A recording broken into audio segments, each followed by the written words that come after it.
Hey, Loose 89 Sim Sport has gone live.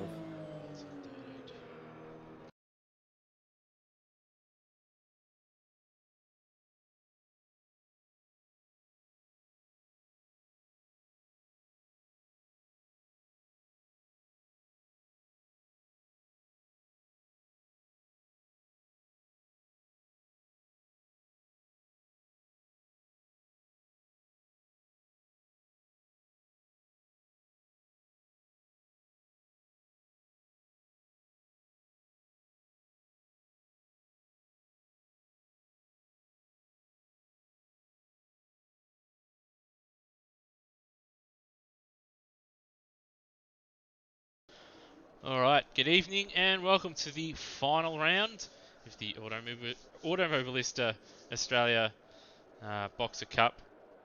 Sorry, the Antara Boxer Cup, hosted by Automobilista Australia. And once again, joined in the commentary box by Michael Zalavari. How's it going, my friend? Good evening, Lewis. Good evening, everyone. I'm doing very well, and I am very excited because here's the finale of the Antara Boxer Cup here at AMSOZ, and what a thrilling season we've had so far. Round 9 we're up to now, and while we do have the Drivers' Championship sorted out, there's still a lot to play for up and down the field.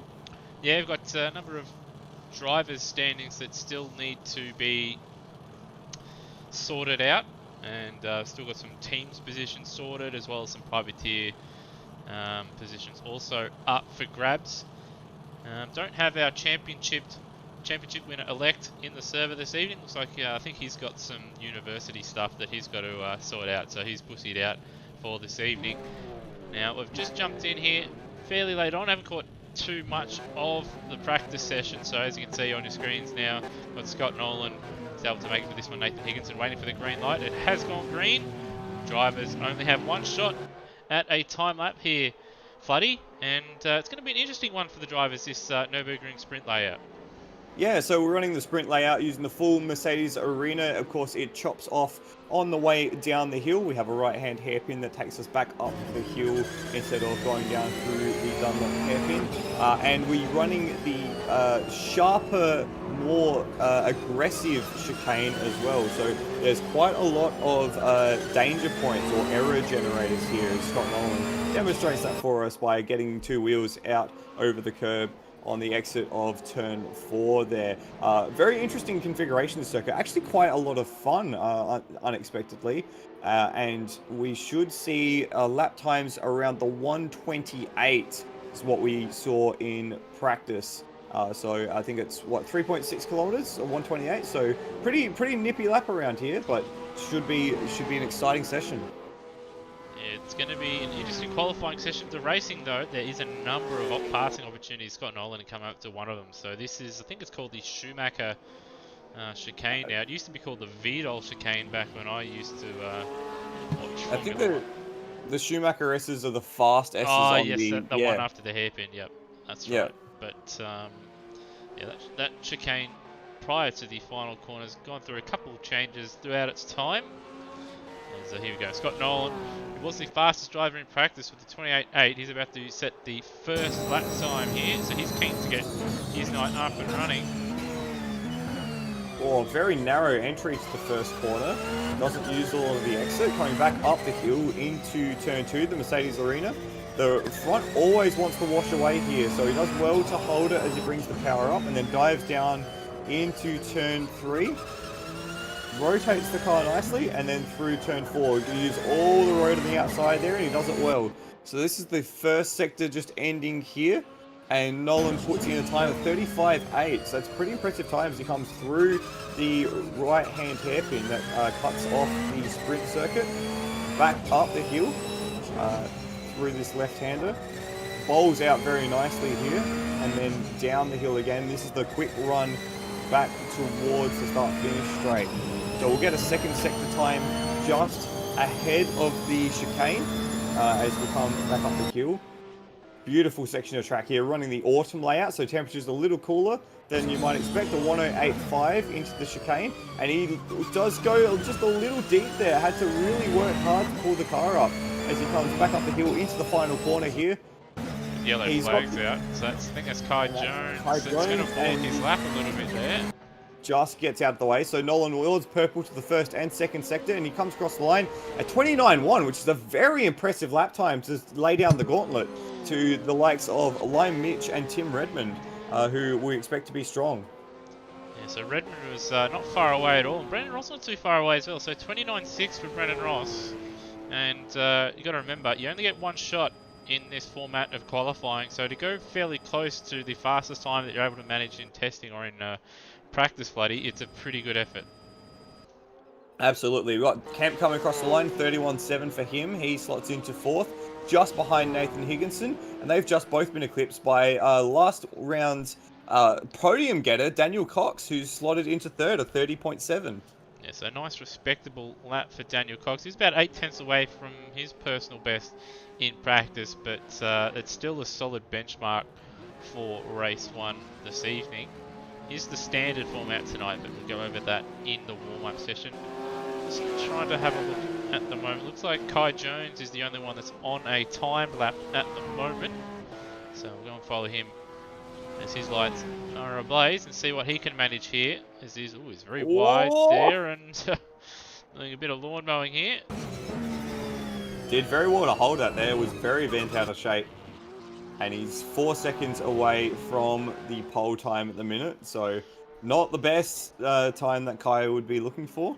And he's got to remember as well, he must have had a spin in that final corner because you did see on Nolan's lap that Kai's gone fairly slowly there. So the start of his lap would have been compromised. He goes over the line at 34.498, so pretty much a 34.5 there.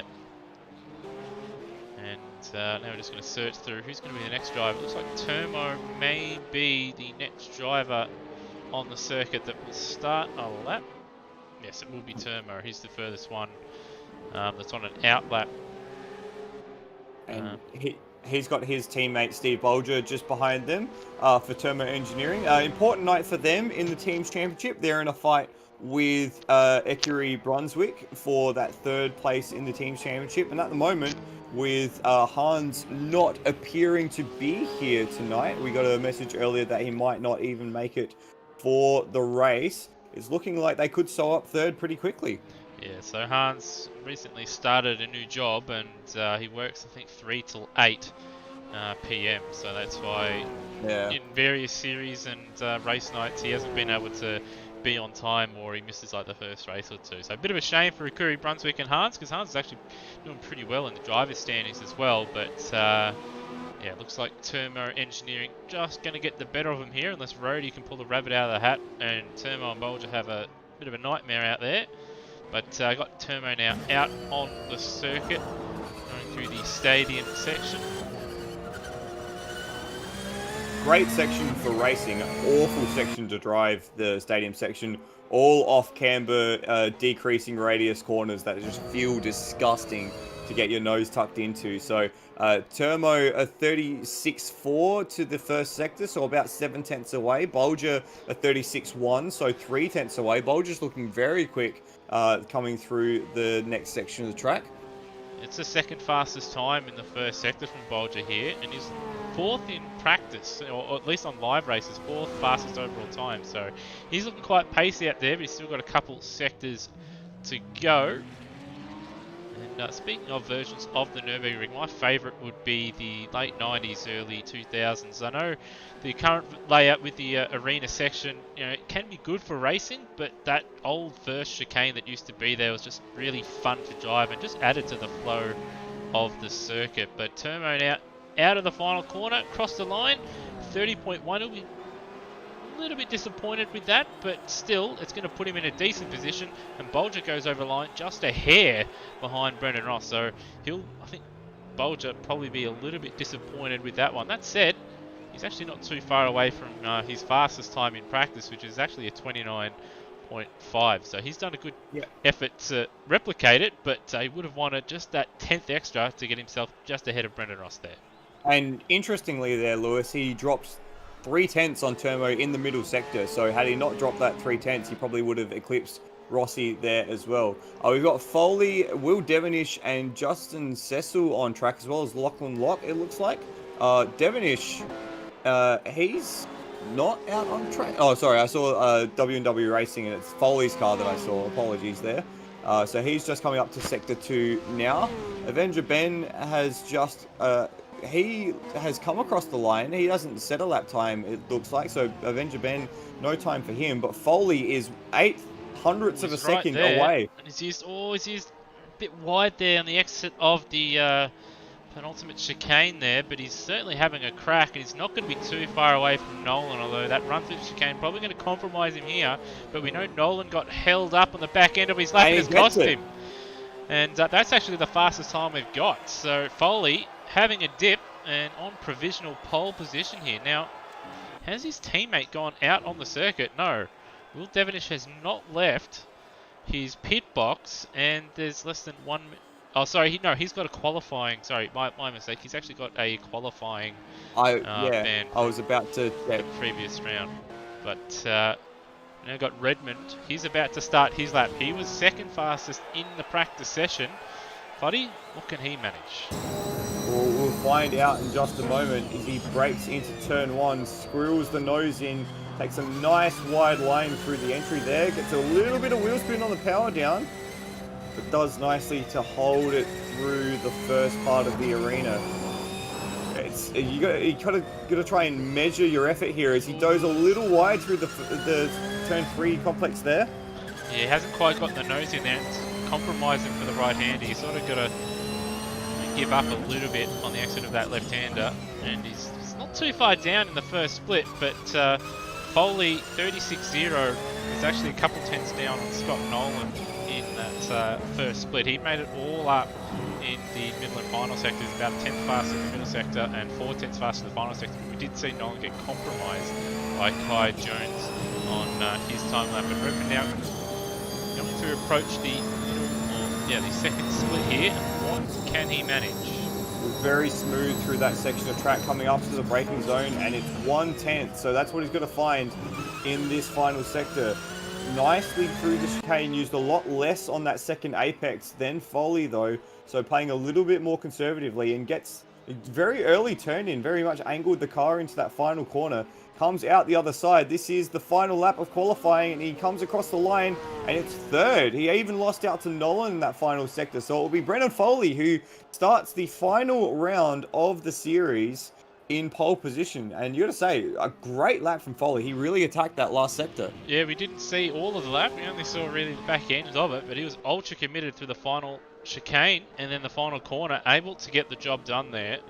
And magnificent lap. I think it's his first pole position of the season, and he's going to set up what's going to be a fairly interesting battle. You see Uljit Mishra come home in P7 on a 1 minute 30.2. So got a couple distinct little packs that have formed here, Floody, but that midfield is tight as ever. And it's going to be even more competitive because, as you mentioned, Will Devonish got a qualifying penalty from last round, as did Lime Mitch. So both on rear of grid starts for the sprint race this evening. And they will be doing their absolute best to come through the field. And as you mentioned, a lot of passing opportunities at the Nurburgring, so it shouldn't really be as difficult a prospect as it was last time out at Alton Park. But if we get the same level of intensity and the same level of racing as we did then, we are in for a cracking finale. Yeah, I think we're going to see some really good racing here. A lot of guys, they're not really going to care too much about championship standings. They just want to go out there, have a bit of fun, have a crack. And this circuit, or this version of the circuit in particular, you've got a number of passing opportunities. So just bring up the track graphic. If I can remember the button, there we go. And that is the layout of the circuit. Here we are in Nurburgring in Germany. 3.6 kilometers, 11 corners, and of course running the standard format for this evening. So 12 lap sprint followed by a 17 lap feature race. And Floody, just looking at that track map, you can pass at turn 1. We've seen people pass around the inside and outside at turn 2. You can pass at turn 3. You can even pass at turn 4 sometimes, especially on the first lap if you your guy in front's not paying attention, and then you can pass at the hairpin, you can pass at the chicane, the left hand afterwards. Probably the only corner on the track where you're not going to see too much overtaking is going to be that right hander that leads on to that back straight there. Outside of that though, I've seen cars go side by side through every other corner on this layout. Absolutely. It is a wonder of modern track design, really. The fact that you can cram so many passing opportunities and so much good opportunities for battle in such a short circuit. Certainly the arena, as I mentioned, it's awful to drive. It does produce some great racing. I remember a World Endurance Championship race here back in 2016 where for about 5 or 6 laps there was Aston Martin battling a Ferrari side by side through that section of track, lap after lap after lap. It was glorious stuff. So a lot of opportunities for passing, which should really allow the cream to come to the top here. We shouldn't really see cars get stuck behind too often, because if you are in any way, shape, or form quicker than the car ahead, it should be not quite trivial, but certainly easier to get a pass done than somewhere like Alden Park. Yeah, you're not relying so much at this track on a slipstream and a poor run. Like there's a lot of passing opportunities set up in braking zones, and even then, if you can just disrupt the guy in front into turn one, you've got that stadium section where if someone runs wide or if you make them go defensive, you can set up a move for turns 2 and 3. So that's where I would expect a number of passes from Will Devonish and Lime Mitch, particularly in this opening race where they're fighting their way through the field. Absolutely right. All right, and well, we'll tick over to the driver standings. We have mentioned it just a little bit before, but Luke Rosella is the champion-elect, although he may be getting a 500-point penalty for just being For missing the race. for missing What the a dog. race. So you're too busy supposedly studying, even though he says he's supposedly studying, but he's implying there that he's actually not. So there you go, that's 500 points docked. So he shows up for the race, but like Luke Rosella, as you can see on your screens, the champion-elect Will Devonish in second place, followed by Lime Mitch, with both those guys starting at the back. So that's going to be very interesting. And yeah, I was going to say that Foley could catch Lime Mitch, but yeah, that one's pretty much done and dusted there. Just a bit too far back. Then we have Hans Brunswick, who's not going to be here this evening, which is a bit of a shame because early on in the season he was looking like he could certainly take the fight to Lime Mitch, Will Devonish in the drivers' standings, but since fallen away due to work. So a bit of a shame, but he still had a solid season nonetheless. Steve Bolger, he's been ever present throughout, nice and consistent. Hasn't had the speed that he's shown in the GT3 series, but still a solid season nonetheless from him. He's in 6th place. Ujit Mishra, again, he's been a little bit like Steve Bolger, where he's not been the fastest out there, but he's just plugged away and picked up solid results. And Tim Redmond hasn't made every round, but he's been quite quick when he has, particularly the last few rounds that he's driven in. And we have Wayne Spencer, who's not racing in the series anymore, and Burko in 10th, who's had a bit of an up and down season. And flipping over the page, Scott Nolan again, selective with what rounds he's raced at, but as we know, a quality driver nonetheless. So expect him to earn quite a few points this evening. Darren Kemp, he's jumped up a few spots after the last round. And then we have Termo and Daniel Cox. Cox, another one that picked up quite a number of points with his first podium last time out at Alton Park. And then we have Brendan Ross, who's dropped down a couple spots from the last round. Rody, Nathan Higginson, who's moved up. Dwayne Davies, he made the last couple of rounds. Not here this evening, but hopefully he can make one of the the second race. Then we have Lock and Lock and Avenger Ben rounding out the top 20. And in the Privateer Cup, we've got Lime Mitch comfortably leading that one.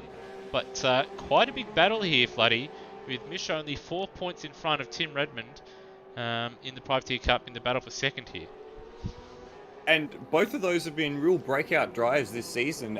Redmond has been very impressive, I think, in Super 2 for a lot of the season. Has really turned up the wick in the Porsche Cup here. He was the fastest fastest time in practice this evening. And Mishra, he's come on along in leaps and bounds. He was I'd have to say the most improved in the second half of 2020 for me, and has been ultimately consistent in these Porsche Cup races. So that'll be an enthralling battle for the entirety of tonight's action. We'll keep you abreast of how that one's shaping up throughout the evening tonight. Yeah, so that's going to be one to look out for. And then we have Daniel Cox there on 204. He's got a comfortable gap behind him, and he's no real threat to Tim Redmond in front. So he's just out there for a bit of fun this evening. And then we've got Nathan Higginson Lachlan Locke, Avenger Ben, all fairly close together on points, with Higginson having the 9-point advantage over Lachlan Locke. So that's another little battle to look out for. And then we have the Turras, who not raced for a little while in the Porsche Cups, on 87 and 72, and Dane Licata, who's out with wheel issues, is on 71 points. And then here we are, team standings. W&W Racing, after Wayne Spencer dropped from all AMSOZ series, has meant that they've taken a commanding lead in the team standings, and with no Luke Rosella tonight, that's pretty much sealed the team's standings. Turmo Engineering just ahead of Ikuri Brunswick in the team standings, and looks like it's going to finish with Turmo Engineering finishing in third, with only Rody showing up for Ikuri Brunswick this evening. SYB Racing, they could pick up a few points here this evening, but they're just too far back from Ikuri Brunswick to make it matter. Then we have FCR Motorsport on 303. Again, they're not really battling anyone. And I don't think Dwayne Davies is here, so it's not really going to make much of a difference for them anyway. And then Wildfog, who haven't shown up for quite a while, in 7th. So Dwayne Davies was in the server earlier tonight. Definitely remember seeing his username pop up. So that's odd that he's not managed to stick around. But yeah, the only potential overhaul there is SYB if Scott Nolan and Daniel Cox can somehow pull something out of the bag to overhaul the Equerry Brunswick team. Otherwise, the points for the team championship pretty well stabilized. I did offer my services to Equerry Brunswick very late on in the piece, but it was decided that they would rather take the loss than allow me to drive them. I've had a few problems with my eyes this week, so they decided that seeing as I'm blind as a bat, it probably won't be too much help. And we've actually got D-Train 55, who I'm assuming is Dwayne Davies, saying he's crook as, so he wasn't going to make it through a race in the live chat. So sorry to hear that, Dwayne, and I hope you heal up shortly and we can see you for some Super 2 action, if that's still going. Is that still going, Lewis? Sorry, I'm just sort of sorting some other stuff out. So could you just repeat that again, sorry? So what series is still running in AMSOZ? Because everything else is finishing up at the moment, isn't it? Yeah, it is. So obviously we've got the Super 2 Summer Series round 1's going to actually start this Friday night from Adelaide. So that's about the only event that Adelaide has anymore. You made me sad all over again. is a pixelated event. And then we have, I think there's Supercars on this Thursday from Sandown, and then there's another round after that, which I won't spoil what the last round is, but I do know. So yeah, there's 2 rounds of the main Supercars series remaining, and yeah, that's pretty much it. So we're right at the tail end. So this is the third last AMSOZ main series broadcast for the year, and must say before we get started, it's been an absolute privilege to be a part of the commentary for this series alongside GT3, both the Sprint Series and the World Series, as well as the TCAC Retro and the ATCC. So yeah, it's been an absolute pleasure, and thank you everyone at AMSOZ for letting me be a part of it as we come on to the cars on the grid. Well, we're glad to have you on board to provide commentary services. Certainly I've benefited greatly from your help, because commentary solo can be quite a difficult task, especially when you have fantastic racing. But here we are, the formation lap here for the sprint race. Floody, why don't you run us through the grid for race 1? The final sprint race of the season, 12 laps around the Nurburgring sprint circuit, and it is Brenton Foley for W&W Racing leading us away. A 1:28.797 was the fastest lap of the week so far. So he takes pole position ahead of Scott Nolan, who had a very good lap up until the last sector. He'll start off of position 2. Tim Redmond, practice fastest time for him. He'll slot into P3 just ahead of Brendan Ross, who only just edged out Steve Bolger for 4th place. So Bolger is 5th, and he has his Turmo Engineering teammate in Turmo just behind him on row 3 of the grid. Urjit Mishra from 7th, and he has Daniel Cox, last round's debut podium getter, out of 8th place. Lachlan Lock out of ninth, and he has Nathan Higginson for company on row 5. Darren Kemp out of 11th spot with Justin Cecil, brother, I believe, of Matt Cecil in the second of the 2-3 racing cars out of 12th. Rhodey in the Equerry Brunswick Blackmobile in 13th.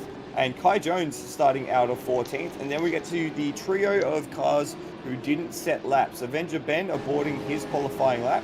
Will Devonish with a qualifying ban after last round's antics, as with Lime Mitch as well. And Lime Mitch could actually reel in, I think it's possibly Will Devonish. I'm not quite sure. I didn't quite catch the points when they were up.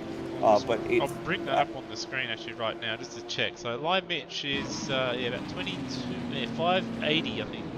He's got a pixelate on my screen, so I can't barely read. I think it's 580 plays 558. So 58, yeah. So 22 points is the difference. So that'll be an intriguing one to keep an eye on as well. And they are starting from the last 2 positions on the grid. So 12 laps. 3.6 kilometer circuit here at the Nurburgring Sprint Circuit. Remember, the top 8 gets inverted for the feature race this evening. And here we go, the last sprint race of the season, Lewis. yeah, it's gonna be. I reckon it's gonna be pretty hectic. You've got some fast guys at the back. They've got to sort their way through the fields. You've got Scott Nolan, who's a little bit balked on his qualifying lap, and Tim Redmond's also quite handy as well. So we've got some drivers out of position. We've got some fast drivers at the front. The lights are on. And happy birthday, Steve DeVries, aka Nether, and away we go. Tim Redmond's got a good start, but Nolan has gone absolutely nowhere, and he's dropped down to 5th before they've even got to turn 1. And Redmond has the whole shot. It's going to be Bolger who has a dive down the inside. Daniel Cox came from nowhere to slide up a bunch of positions, but it will be Redmond who leads us away. A few cars getting out of shape in the background, but Foley's right on Redmond's tail as they come through the arena. Yeah, so it's like everybody's actually got through there okay, which is... is... Redmond's wide, and Foley slides through straight away. Lost the back end just a little bit, and Bolger a little bit wide on the turn in as well, and Nolan's looking to take advantage of that, so Nolan's got back by Rossi, and now he's going to try and get by Bolger. He's got the inside for the hairpin. I forgot which version of the circuit we're running at for a second there, but there he is, back up to 3rd place, but Foley leads. And already Devonish up to 14th and Lime Mitch 15th. There's Nolan's wide there, and it looks like Termo, Higginson, Avenger Ben and Devonish all wide there at the same corner on this opening lap. All managed to sneak through. Big winners down the field. Kai Jones up 3 spots. Avenger Ben 3 spots. Lime Mitch up 3 spots. He just made his way past Will Devonish. Justin Cecil down 5. And Daniel Cox on the first corner, threw it down the inside. He's up into 6th at the minute, and he's got eyes on the rear of Brendan Ross. Pulls to the inside to try and make a move through the final corner. Not quite enough for him there, but he's sitting pretty in 6th place. We've got a yellow flag at the final corner, and there's a car. He's hit the wall on the inside. Who's that? That's Avenger Ben. Yeah, so let's just see what's happening here. Oh no, he's gone down the inside of Kai Jones and then collected the tyre barrier on the inside. Yeah, and then Lime Mitch has hit him as well. Thankfully, the engine aren't at the front of these cars, but Benjamin decided to pull the pin on the spot, which is a bit of a shame. But, yeah, that's a bit of an odd one. I don't think I've ever seen that in real life, but here we go. Oh, I've seen something similar happen in real life. An unfortunate BMW at the Nurburgring 24 hours with its bonnet up, making contact with the, quite comical contact with the pit lane divider, unfortunately. It's a classic there. Redmond's cut the grass on his turn-in point there, and that's cost him time. He's got to defend now from Scott Nolan, which is going to open the door for Bolger, and it's obviously given Foley quite a handy gap now. So Nolan unfortunately didn't quite get the run he was looking for out of turn 8 there. Didn't quite get the power down as nicely. So while he's right up to the rear of Redmond now, he could have possibly had a passing move had he gotten the better run there. But it's about a good second between Redmond and Foley as Redmond takes that narrower line on the inside of the hairpins. They come around to start lap 3. It is Brendan Foley, Tim Redmond, Scott Nolan attached to the hip. Steve Bolger, Brendan Ross, Daniel Cox, Urgent Mishra, Nathan Higginson, Lachlan Lock and Will Devonish almost side by side across the line, and then Darren Kemp and Kai Jones actually side by side across the line. And Lion Mitch makes it 3 wide down the main straight here. And we've got Redmond and Nolan on side by side at turn 1 as well. Nolan trying to go the long way at turn 1, couldn't quite make it stick. But yeah, we'll just go back now. Will Devonish now up to 9th, ahead of Lachlan Lock, and Lion Mitch just ahead of Darren Kemp. So they're starting to make their way through the field, and those two, of course, are battling for position for second place in the standings. But Lion Mitch does need quite a bit of luck to go his way. So Lion Mitch there actually gained 2 positions down the main straight, coming down the inside of both Kai Jones and Darren Kemp. So Kai Jones lost 2 positions in that one move as well. So Lion Mitch already on the tail of Lachlan Lock as well. So there he's cutting through the field, scything through the field at the minute. So it's starting to have a little bit of a train form up behind Daniel Cox. He's dropped a little bit away off the back of Brennan Ross, but he's got Urgent Mishra right behind him. Higginson's not too far away. And then, of course, Will Devonish, Lachlan Lock and Lion Mitch all, not too far down the road either. So check that Lion Mitch and Lachlan Lock, because Mitch has gone past already. So he's going to fight his way down to the tail of Will Devonish. So we've got fastest laps coming in. First a 29.2 from Brennan Foley, and then immediately eclipsed by with a 29.1 from Tim Redmond, and then another 29 from Lion Mitch, 29.9, including 3 passes on that lap. So Mitch is very quick at the minute. And we've got, looks like Nolan's got by Tim Redmond here, but they're battling here throughout the stadium section. Nolan going to hold on the outside. He's going to have the high ground for the next corner. Redmond going to try and set up the exit, but doesn't quite have the momentum. In fact, he's lost the rear end there. Might come under a little bit of attack from Steve Bolger. We'll just cut to a replay to see how that will come about. And Nolan looks like he's just set up a move there. He's lulled Redmond into a sense of security and then just put it up the inside at turn 1. And then he's managed to hold it around the outside at turn 2, which is no mean feat. And of course, he held it around the outside at turn 3 and then had the inside for turn 4.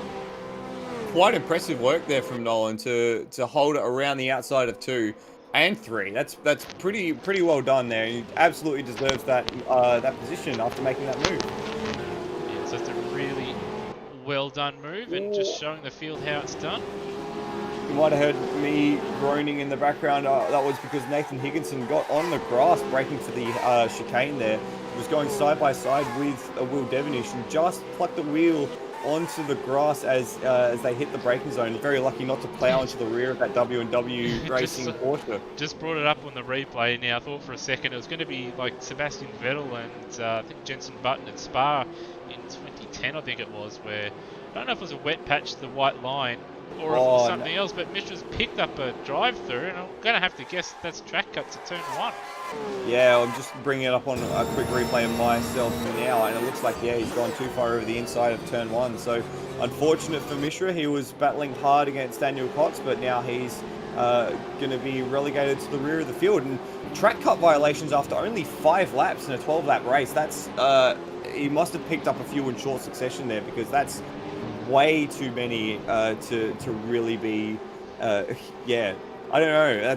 That seems like a lot. I'm guessing that he's done it maybe 1 or 2 oars. So Will Devonish goes off the road there just after getting by Mishra, and that's going to be an awkward rejoin. Oh, Higginson's just avoided it. Thankfully, everyone's lived. But yeah, the penultimate chicane that these guys are starting to come up to is one place where you can pick up track cuts, and obviously we've just seen Mishra just massively cut up the inside of turn 1 is another place that obviously these drivers trying to take a bit of an advantage of, but that's going to cost Mishra badly, and that's going to drop him a number of positions because the field spread isn't too high around here looking at the gaps. As I've just got eyes on Higginson and Devonish side by side through the final corner. Again, Higo just a wheel or 2 on the grass. It's a drag race down the main straight here. Who's got the better run? It looks like Devonish, who definitely has the high ground, might get the braking done. He squeezes Higo to the outside. Now, can Higo get the undercut? Not close enough. Quite. Or he's trying for it, but Devonish swoops across the front like a magpie after a cyclist and takes that move back into 8th place, that coveted 8th place for him. And then Higginson very, very wide there at turn 3. A little bit further back, got Darren Kemp and Turbo very, very, oh, they're nose to tail, they're pretty much attached at the rear and front bumpers there. Kemp going defensive. As soon as in other series be very, very difficult to pass, and Turbo's going to try and hang it around the outside. Oh, there's a little bit of contact in the mid-corner there as they dip down the hill. There's not a lot of room left by Kemp on the outside there either as they come into the next set of corners. Very willing stuff from these two here, and they're battling for 11th place. Yeah, that's where generally you get a lot, in real life anyway, you get a lot of the bigger battles in supercar series are down the field where they do battle for sheep stations a bit. And it looks like Turbo and Kemp doing the exact same thing. Turbo though is close enough to send it up the inside here. And I'm just going to call it the VDOL chicane. I don't know what it's called nowadays, but just having a look. Quite close enough, and that may be a track cut for Kemp there because he did go over the curbs there. So just have to wait and see when he crosses the start-finish line, but making life very difficult for Turbo. If that is a track cut, does he have to give that position away? Because he's cut the circuit to maintain the position then as he comes down the main straight. It hasn't given him a time, so he must have picked up a track cut for that. That's one. It's an interesting one because you could say that he wasn't trying to cut the circuit. It's just one of those line by ones. Turbo one is going to hold on around the outside. He'll have the inside for 2. They come back up the crest. There's a little bit more contact, but Turbo's got the move done. Well done. There we go, and just being corrected in the chat, it is called the NGK chicane. My Outworld Broadcasting, which is another Birthday boy. Birthday boy, but I'm calling it the VDOL chicane because that is the rightful name of that chicane. So stuff the NGK stuff with the sponsorship. Oh, we got to change to the lead, Lewis. Change to the lead here. Oh, I've got Cox has just spun around as well. So just catch a quick glimpse of what Cox has done here. Oh, he's just pendulumed it around there, but oh no, the leader's around. Foley's around. I'm going to interrupt you, but he's gone. He's spun it. There's contact side to side, Nolan and Foley, as they went into the chicane. And the race leader has been spun. So Foley had run wide at the left-right chicane in the middle sector here. That allowed Nolan into the lead, but they were side by side. Foley's gone to try and get the move back straight away, and I think he's just hit the side of Nolan's car there. He's just chopped his nose. And unfortunately for Foley, that's down to 4th place. Nolan though into the lead, and Redmond 1.3 seconds away. He wasn't able to capitalise all that much actually. But Nolan now into the lead. And Nolan did pick up a track cut in avoidance of that. So I think when Foley made contact, it kind of speared Nolan straight across the chicane. So that's probably why he was able to maintain a lot of that speed and that time over Redmond. That's certainly an incentive for Redmond to try and get involved. Maybe Nolan's picked up some damage after that. And Foley, what can you say after one mistake there that didn't seem too bad? It's spiraled a little out of control there. Maybe the red mist just got a bit the better of him as he goes wide again out of turn 9. Yeah, so yeah, just struggling a little bit, maybe just overdriving it now that he has, dropped down a few, seconds down the road. He's got to reel it in. That said, he will have the better starting position for race number 2 where he is, and you do get more points for a feature race win. So might be an idea just to, maybe not go too much further down the road and try and set yourself up for a better feature race, which is 17 laps. And we've got a battle for the tail end of the reverse grid. Lachlan Locke, Turbo and Daniel Cox are playing for sheep sections here as they come through the final corner. Very nice move by Locke to do the switchback on Turbo to grab Turbo 9. right out sideways for the final corner. And Locke running defensive very early down the pit straight here. But Turbo just having a look, showing his nose. Unfortunately, these guys are battling for 9th, not 8th. They're letting Nathan Higginson, who currently holds that 8th position, step away a little bit in this little battle. All of them losing 3 seconds that last lap around. So they've missed a trick here and they've let Higo jump away. Yeah, so they've got to probably work with each other a little bit, or maybe they just decide, well, we're not really going to realistically catch Higginson, so why don't we just battle for sheep stations here.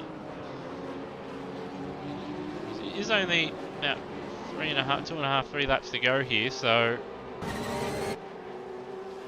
And the gap, I'm trying to have a look at the gap. What is it? About 3 seconds. So you're not really going to catch that gap down unless Higginson makes a mistake.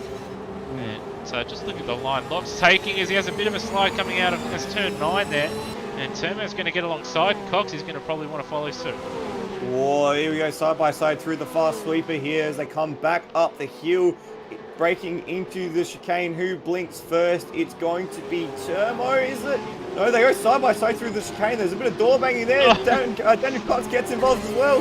They go 3 by 3 into the final corner here. Cox down the inside, locks the right front, but manages to keep the move done. Turmo right out sideways back onto the main straight, but here we go again.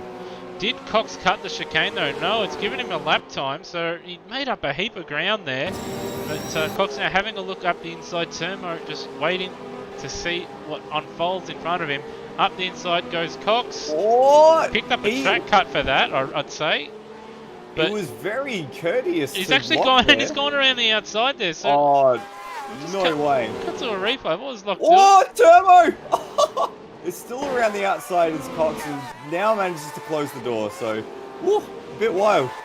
Yeah, so looks like Locke just got out of it there. And Cox, he's lost the rear end as he cut back to him, and he's going to lose a number of positions. So there he's got the positions and lost them straight away. And now Kemp having a look up the inside as Turbo makes the move on Lachlan Locke for P9.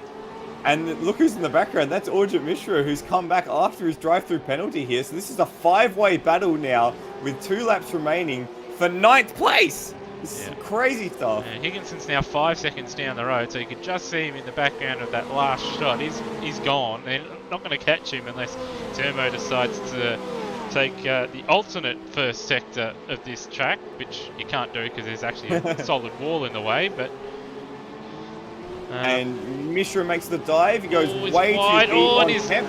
tried to avoid cutting the track there, and he's actually driven into the side of Kemp. So he knows if he gets another track cut, he's going to get a drive-through. So that's why he sort of swerved in front there. It's awkward one. But now Lachlan, he's got his work cut out just to hold on to 10th place. Just looking at the gaps at the front, and Redmond, that gap between himself and Nolan stayed steady at 1.2 seconds. He can't quite make an inroads, but he is also, keeping Nolan honest. It's actually come down a little bit. When Nolan first made the move, it was about 1.7 seconds, so almost out to 2 seconds. So I've been keeping track of the lap times. It's been about 2 or 3 tenths a lap. So not really enough to ride over the top of Nolan, but enough to keep him honest, as you said. So we're coming onto the final lap in just a moment here. Nolan's got just over a second as they come through the chicane. And again, though, I reckon he's made up time through that chicane. It looks a little bit closer than 1.1 seconds to me. At least that camera did anyway. So it may just adjust itself as they go over the line. But he's keeping him honest here. Yeah, 9/10 of a second. Less than a second. So final lap now. Less than a second for Tim Redmond to catch Scott Nolan. Let's see if we can get an absolute nail-biter into the finish here as they come through turn 1. Yeah, so here we go. It's important that Redmond just nails every corner here. In fact, we're right on board with him here. We'll try and keep an eye out as well on the timing on the left-hand side, see what happens with the Locke, Mishra, Cox, Kemp battle.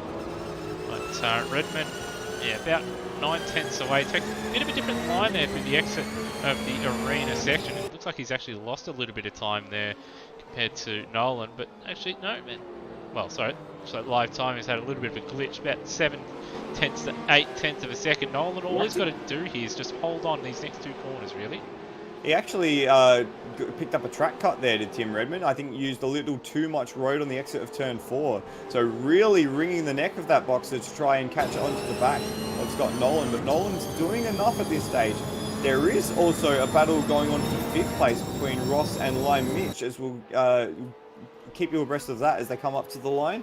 But at the moment, it is almost, it's a touching distance for Redmond. He can almost grab the rear of Nolan's car, but Nolan's done a great job so far. Yeah, he's an experienced driver. I don't expect him to make a mistake here with 1 corner to go. And Nolan comes out of the final corner and will claim victory in the sprint race here at the Nurburgring sprint layout. Tim Redmond giving him a run for his money. Come home in third. Sorry, second. Bolger will come home in third. Great effort from him. Foley will be thinking, what if? While Brendan Ross finishes just ahead of fast recovering Eli Mitch, who finishes 6th. Devonish recovers to 7th, while Higginson will cross the line in P8 and he'll start in pole for the feature race, with Turmo coming home in 9th. And they've got Mishra in again for a drive-through, and Daniel Cox just finishing ahead of Lachlan Locke. So Mishra was about to get ahead of that entire battle, but went too deep into the chicane and cut it on the exit. So that's why he dived straight into the pits to take that penalty, and that was enough to drop him down to 13th in the end. That was a smart move, because if he did not pit when he picked that up, that would have probably put him right to the back of the field with the way AMS's timings work. So just coming into the pits to serve that, it saved him a little bit of time. So in the end, he'll come home. It's actually putting him back anyway, because it's put Cecil ahead of him, and probably will put Kai Jones ahead. So unfortunate for Mishra that he picked up that penalty in the last corner. So yeah, he dropped down. It looks about right, because he's behind Cecil, but he's in front of Jones there. Yeah. So nice. And just for information in the chat, Luke Rosella asking if Rhodey just cheated by cutting through the chicane. It's kind of immaterial, because he already was a lap down and taken a pit stop anyway. So he comes home as the last classified runner in 16th. I'd say he did take the Rosella line there and did probably cut the course. But yeah, in the end, it didn't really matter all that much, as he was a lap down at the time anyway. But pretty interesting race there, Floody, with very hotly contested midfield. And then right at the death there, we had Nolan and Redmond, making it really interesting for the battle for the lead there. It was tense right up to the very end. And we have our race leaders, or race winners, our race podium getters in the booth with us. So we'll firstly invite Scott Nolan to the booth. Scott, congratulations on a race win, sprint race win. It was a little close for comfort at the end there, but you managed that race well in the second half. Yeah, we're just managing the gap to Tim there at the end. There was just no mistakes. So the rears go pretty quickly, especially when you're in a bit of a battle. So it was just sort of tyre conservation there, and just made sure we had the car at the end there if we needed to. So yeah, I was quite comfortable where he was there at the end. Nice. Closely followed Brendan Foley for a lot of that race, and then pounced on a mistake that he made. Just take us through that run back up the hill into the chicane. What was your view on that little bit of contact between the pair of you? Yeah, I'm not sure exactly. It's hard to have a good view, but I felt like I gave him room, and I don't know. I don't know if he made the apex or not, but I felt like I gave him enough room. I definitely wasn't going to get out of his road. He made the mistake and wanted to fire it up the inside pretty aggressively, straight up. And yeah, that was his prerogative, and I don't know. We'll let the powers that be decide. But I felt like I gave him room, and I got a slight tap in the door, and he was around. I felt like the tap I got was pretty minimal, so I was surprised to see him obviously around. But the rears are pretty harsh on this car, so I guess it unsettled his car, and he turned it around, which is unfortunate. We're having a good battle. I was looking forward to setting up a really good move. I set a really good move up on Tim, and I was looking forward to setting a really good move up on Foley, and yeah, he made the mistake. So I took the line and gave him the inside there into the chicane, knowing that he had to get a fair way up the inside to have the corner, and yeah, from my angle, it's hard to tell. So we'll let the powers that be decide it. Just here for a bit of fun, but obviously to race hard and race fair as well. So unlucky for Brenton. Hopefully he can pull it around in the next race.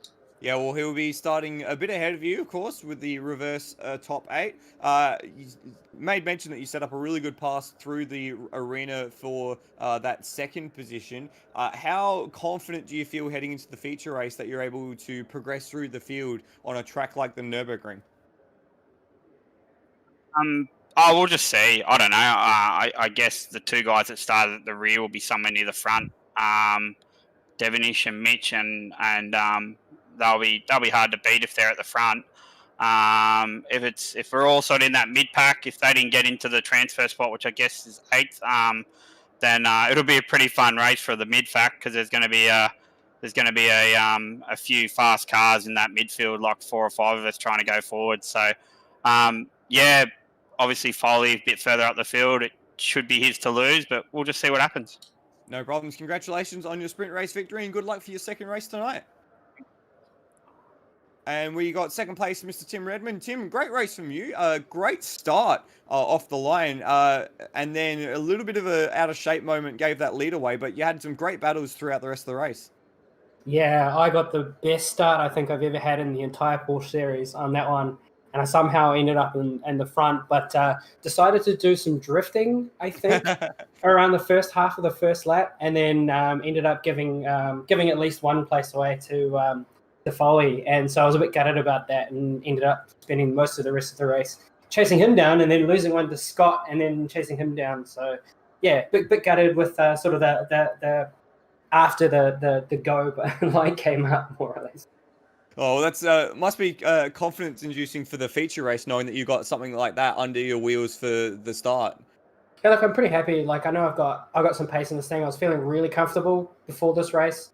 For some reason, I just sort of went backwards a little bit at the start of that race. So if I can just calm down a little bit, I think I can do pretty well on the feature. And the feature race with a little bit of longer length, do you feel like you've got the car pace? You look very strong at the end of that race. So do you think you've got that ability to come through the field?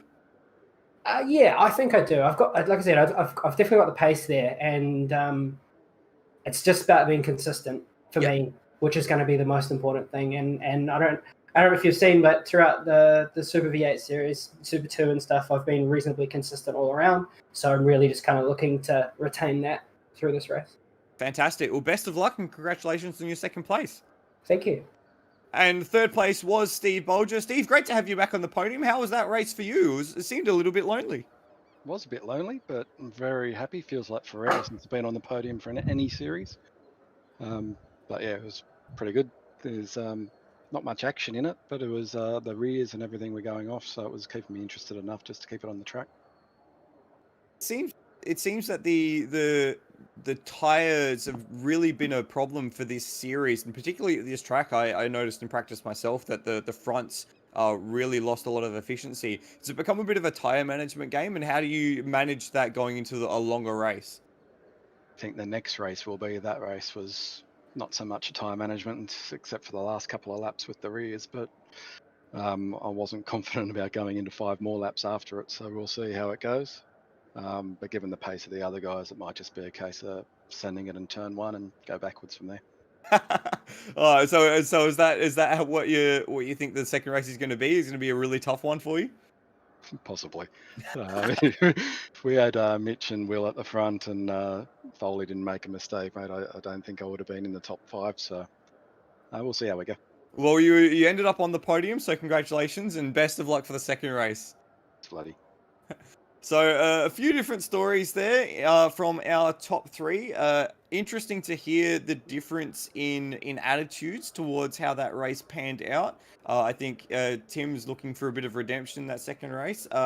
What I do want to quickly make mention before we go into the second race, while everyone's setting up the grid, is for the privateer standings. That battle between Tim Redmond and Urjit Mishra has significantly strung the way of Tim Redmond after Mishra finished well down the order. So that's if Tim was even aware of that or thinking about that, that's certainly one less thing to think about going to the second race.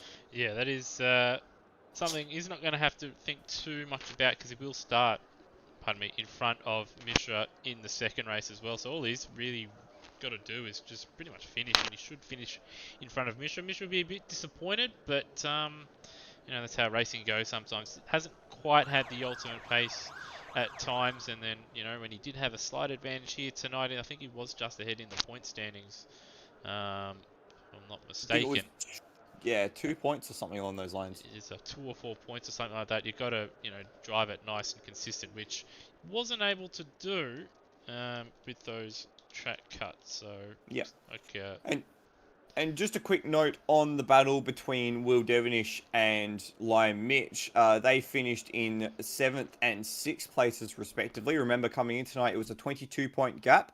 So for the sprint race points, that means the gap has come down by 2 points. So for Mitch to overhaul Devonish, oh, pardon me. For Mitch to overhaul Devonish, Mitch needs to win the feature race and hope that Devonish finishes lower than 5th place, fifth or lower, in order to take that 2nd place in the championship. So he's looking for a 20-point swing. So that's the equation there for Lime Mitch.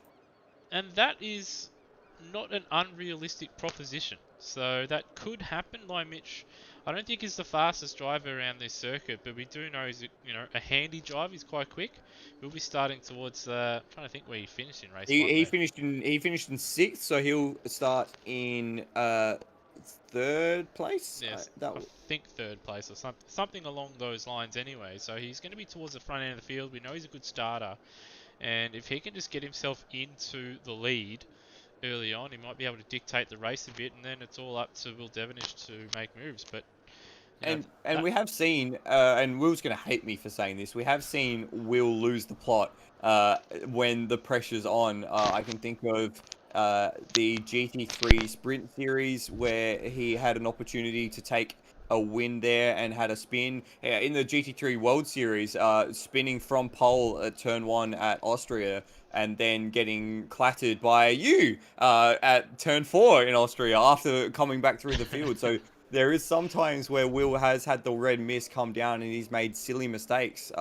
And I think even at Imola he made a silly mistake which really put the championship at Rosella's feet.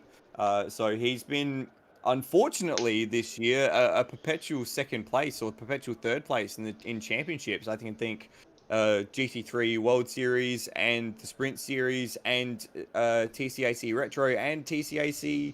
The Touring Car Championship and TCAC. He's finished 2nd or 3rd in the championship in all of them. So hasn't broken through for a win in the championship this season, unfortunately, for Will. Yeah, just seems to have he'll have 3 or 4 really good races of solid results or wins, and then he just has that race where it just doesn't go right for him. He just compounds it with more bad luck or mistakes or incidents. So is going to be interesting this one. The pressure will be on him a little bit to not make those mistakes, because if for us, I guess, for a championship battle, it's not going to be for the lead of the championship, but let's say Lion Mitch gets a great start and is in 1st by the end of turn 1, and Devonish is 3rd or 4th, he's still got to contend with Foley and Scott Nolan as well as Tim Redmond. So there's every opportunity for Lion Mitch, if he can get away cleanly and into the lead, that Will Devonish could find himself down in 5th place, and Lion Mitch could steal 2nd from him in the end there, which obviously won't be ideal for Will, because he has, if you want to look back the whole body of work of the season, he's probably been fairly the 2nd best driver of the season, but sometimes it doesn't work out that way, because you have 1 or 2 bad races and someone else has just been that little bit more consistent. Yeah, absolutely. And it'll only take 1 mistake. We saw 1 mistake from Brendan Foley that entire race, and that was enough for him to drop 3 positions. So it will only take 1 mistake for Devonish to drop out of that important position.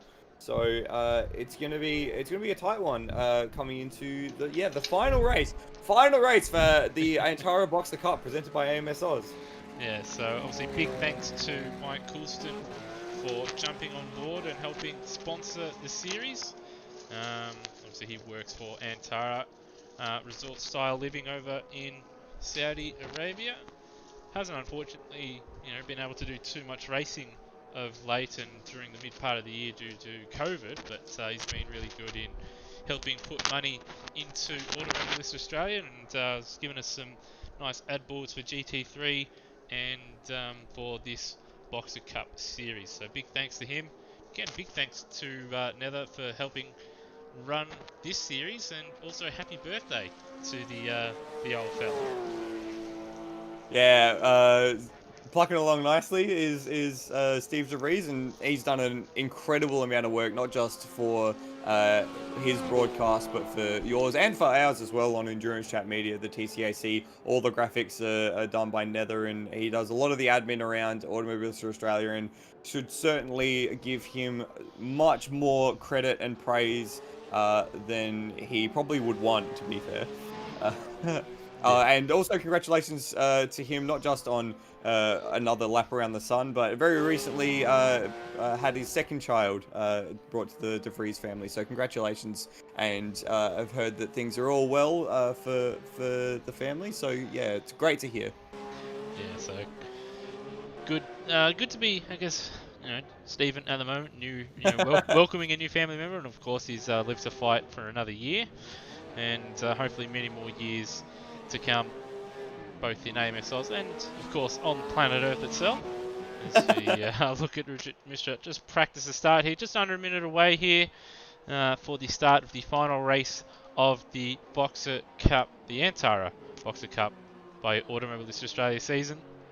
And yeah, it's just a matter of time. I do believe Steve DeVries will be setting the grid, although I haven't seen it just yet in the warm-ups, so hopefully you do see that notification on the screen very, very shortly. Now, interesting note, I did see that the server reset in between sessions. Does that mean that the grip level has been reset for this second race, Lewis? Currently set to heavy usage at the moment, so Okay.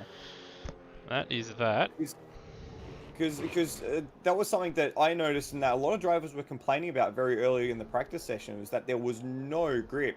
It took a good 20-30 minutes before lap times were getting to a place that you would want them to be. So if they've reset the track condition with the server reset, then we could be in for an ice rink on the first few laps of this race. Well, just having a look at that, yeah, on the server info settings it does say it's heavy, so he would have changed it, but when the servers do go up for an official race event, normally it's set to light or none by default, depending on who runs the series. So for this series, when you do jump into an official practice session, not the ones that are put up during the week, but ones for the race night, it will start off with no track grip. So obviously, people got to get out there and, set and laps rubber it in. and rubber it in, because, what's the point of having such features as, the track rubbering up if all you're going to drive on is a fully rubbered up track? So that's something that drivers have to contend with.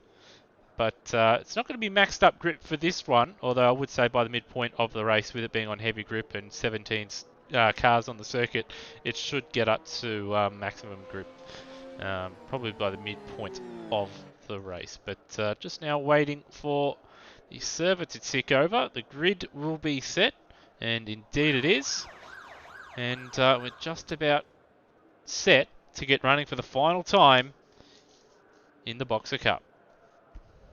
So, predictions, Lewis, who takes this final race? Normally, seeing as it's a feature race, I would say Luke Rosello, because he's at an alarming strike rate in the feature races, but he's not with us tonight, unfortunately. So, Luke, you better get all A+ on your exams, otherwise you've wasted your time not racing with us. Yeah, I think we're going to have to check the results. We're going to have to ask the university what results he did get on these exams or tests that he's doing, and if it's not 100 or A+ or whatever, I think we can just disqualify him for the season. Yeah, absolutely. For just dogging the boys like that. So absolutely. What uni do you go to, Luke? Luke is watching along. I have seen his name pop up. So it's a very important question for Rosella to answer. What uni or what school he goes to? Yeah, so we'll just wait on that one. But I think my pick for this race,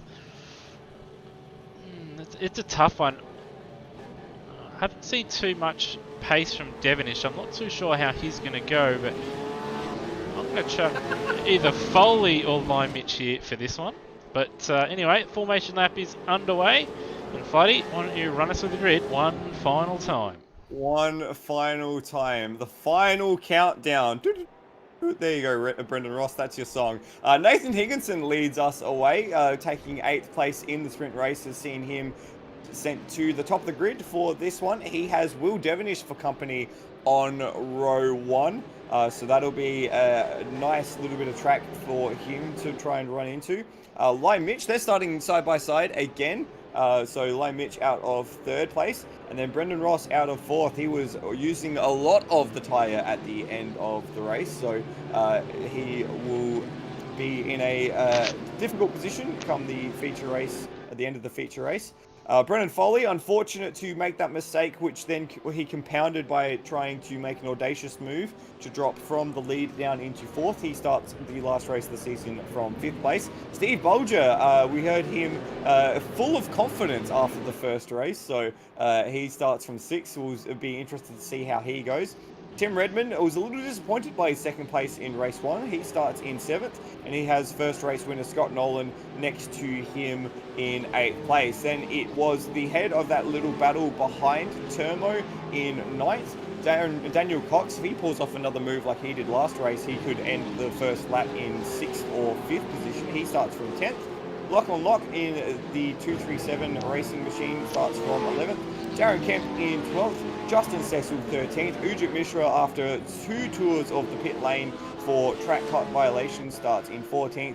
Kai Jones in 15th, Rhodey in 16th, and Avenger Ben will be looking to complete more than 1 lap in the feature race. He starts from 17th. And that is your 17-car grid for the Antara Boxer Cup finale here at the Nurburgring Sprint round of Nurburgring Sprint circuit. That's the one that I was looking for. Yeah, so 17 cars, 17 laps, and one big apology actually to Brenton Foley, because he did send me a livery that he wanted me to chuck in. He sent me it just before the start of race number 1 there, but I forgot to just leave the server and put it in, so I do apologise for that when he does watch this back. But yeah, going to be an intriguing 17 laps here. There's a number of drivers that could win this race. There's a number of drivers that could put themselves into a position and then throw it away as well, as we've seen in multiple races. It's going to be difficult, as we did see drivers struggling on their rear tyres. Here we go. Lights are on for the final time in the Boxer Cup. And no jump starts. Lime Mitch has got a good one. Will Devonish hasn't. And that's Lime Mitch up to 2nd. Foley's looking to go around the outside of Ross and Devonish into turn 1. But Higginson clearly leads into turn 1. And I think... Bolger, look at Bolger from downtown into turn 1, and he's just managed to pull that up there. He's done it. I reckon he's picked up a track cut from that, and I think Will Devonish took the same line, so it will be interesting when we do check live races at the end of the first lap here, if they did pick up a track cut. But Lime Mitch already putting Higginson under pressure. He's going to go for the undercut at the exit of the arena, and he's quite close enough to make a move here, so here we go. Not quite there yet, but there's a lot of action behind. Oh, Nolan up 2 spots in his contact with Will Devonish, and Bolger's going to go around, back up the inside there, but Nolan immediately defensive, and Devonish taking advantage of that and getting by Bolger, who's been bullied a little bit in these last couple of corners. Well, Bolger sent it down the inside of turn 1, and then he's been bullied all the way back to 8th now. He's down behind his teammate. So after that first run of corners, it's Higo Lime Mitch, but Lime Mitch has got the run down the inside into the chicane here. Hits the brakes, hits the anchors, and makes the moves. Has he been able to pull it up? Yes, he has. So it's Lime Mitch in the lead of the race from Nathan Higginson, Brendan Foley, Tim Redmond, Scott Nolan, and Will Devonish back in 6th. So at this very point in time, Lime Mitch would take 2nd in the championship from Will Devonish. See, it was very, very quick, and it can happen just like that. Then it's Termo, Brendan Ross, and Daniel Cox, Steve Bolger, Ujit Mishra, Kai Jones, Justin Cecil, Darren Kemp, Lachlan Locke, Rhodey, and Avenger Ben. And we've got Higginson already under pressure from Brenton Foley. Foley needs to get by Higginson and get after Lime Mitch here if he wants to help his team out in the drivers' standings.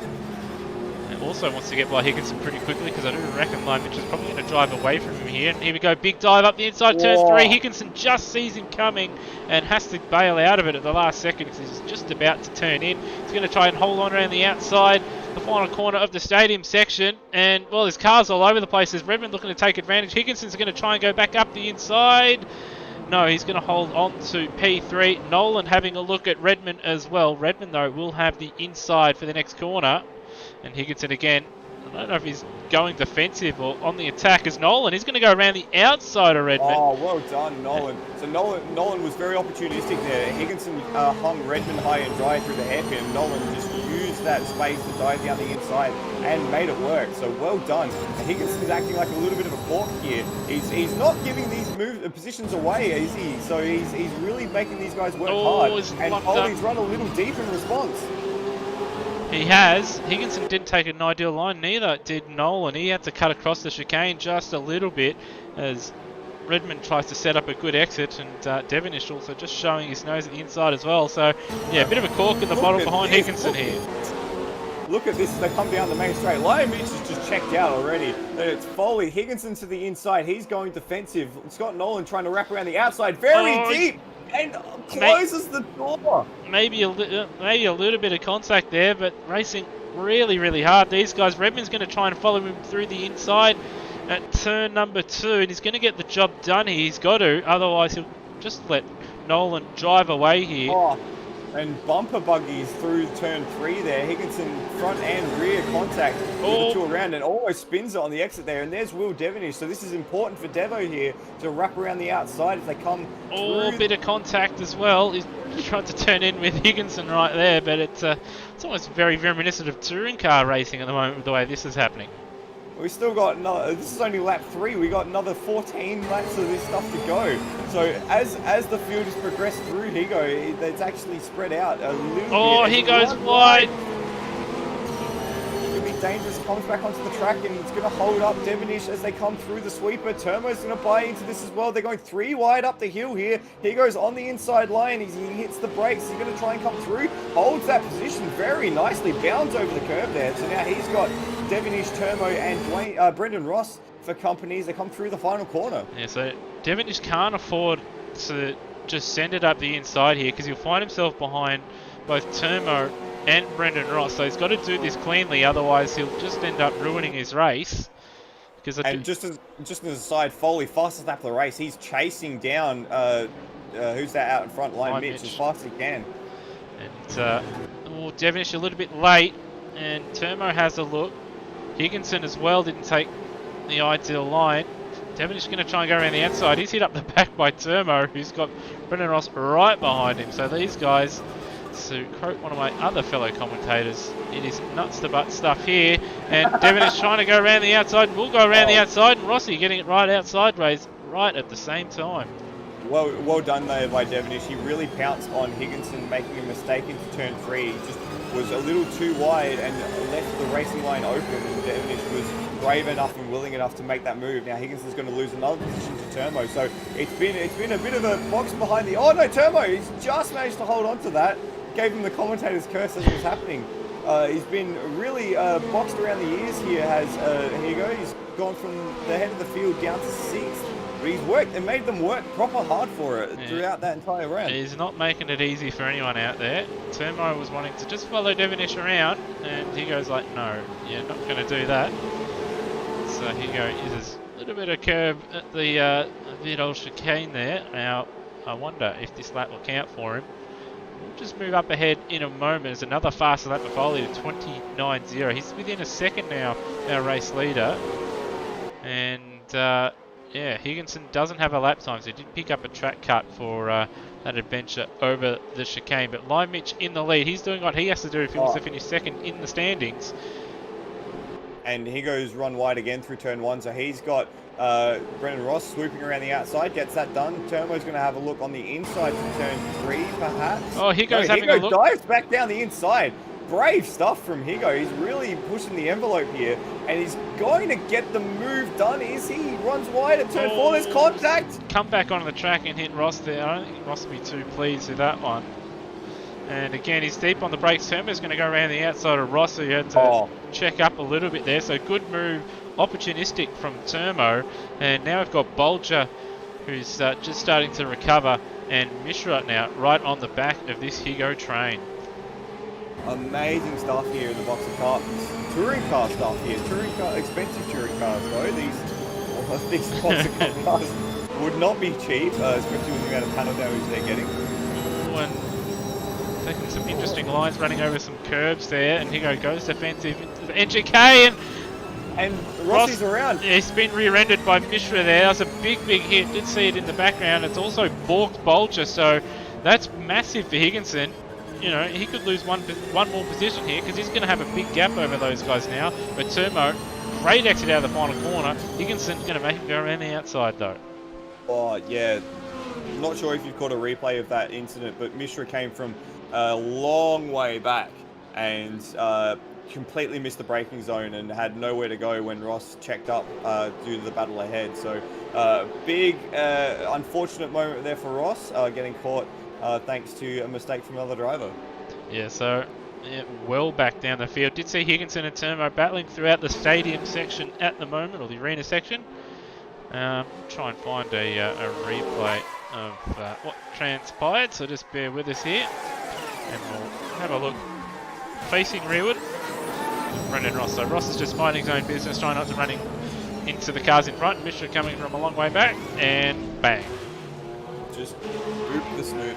Yep. So, Unfortunate there, unfortunate. It was, yeah, he must have missed his braking zone by a good 10-15 meters there, because there was no way he was ever going to pull up to get through the chicane. yep. And got another little bit of battle pack forming as Higginson and Turmo side by side now coming into Vidal chicane.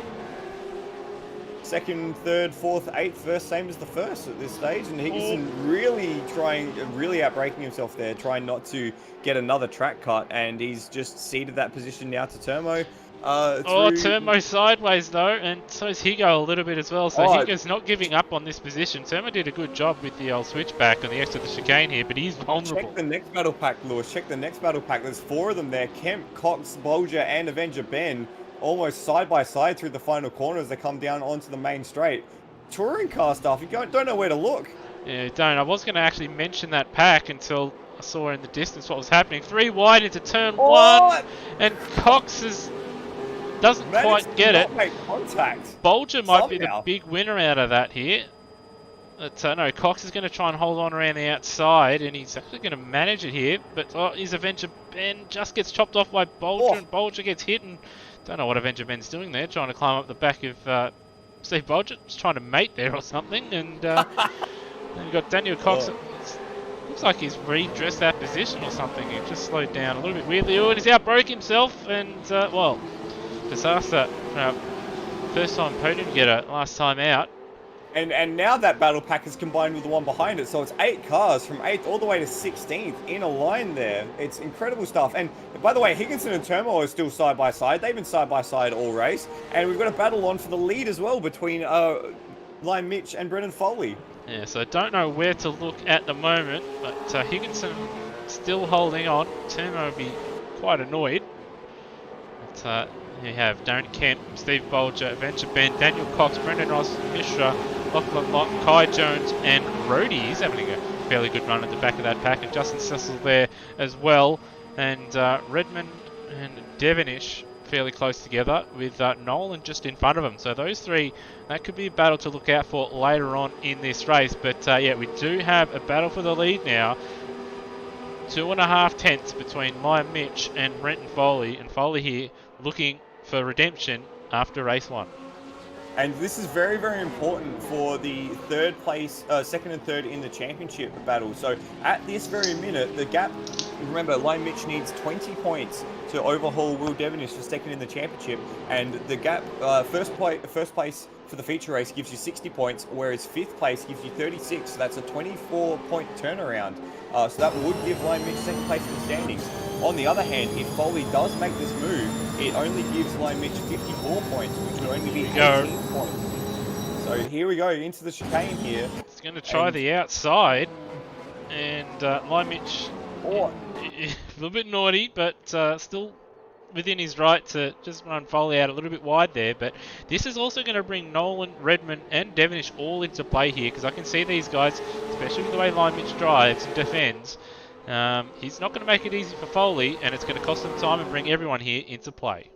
And that could also play good dividends for Will Devonish, because he only needs 1 more position to confirm that second place. So if he gets 4th, it doesn't matter what Lime Mitch does, he will confirm that second place in the championship.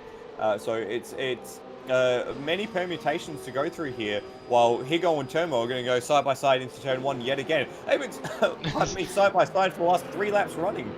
Oh, and Turmo tried the switchback, but wasn't able to execute it there. But yeah, these guys duking it out. Hammer and tongs, last 3 to 4 laps here. Turmo just showing the nose, trying to trick Higginson into turning in early, and he did succeed in that. And it's going to compromise Higginson's line here.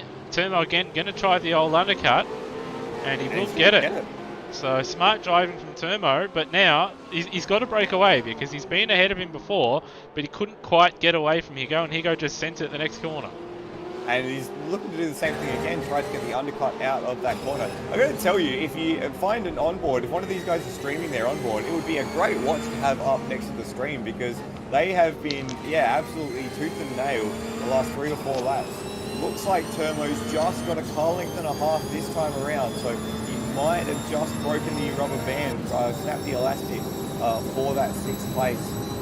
So we'll keep an eye on that, but at the minute, it's still on at the front.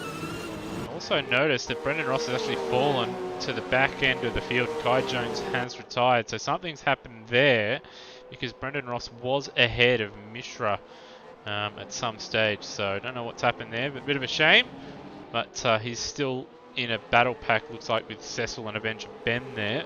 As you see, Lion Mitch now fending off Brenton Foley.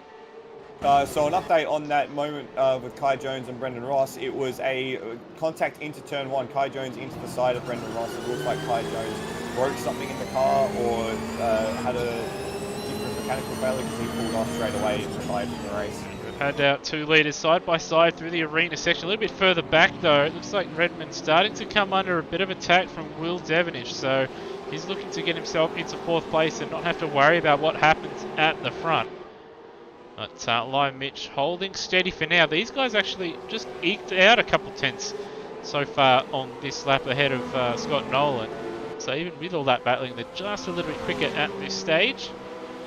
But we may see later on in the race the tyres become a little bit of an issue because Nolan really hasn't done too much battling here, while Lion Mitch and Foley have been duking it out quite a bit.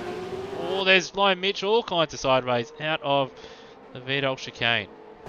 So this could invite Foley for a run down the main straight. Gets a decent look at the rear of that llama-clad mobile, which I must say is quite off-putting. You don't want a decent look at that in any sense of the word, but Lomich goes defensive straight away, drives right across the pit wall. Foley goes around the outside. It's going to be the last of the late breakers here as they come into the first corner.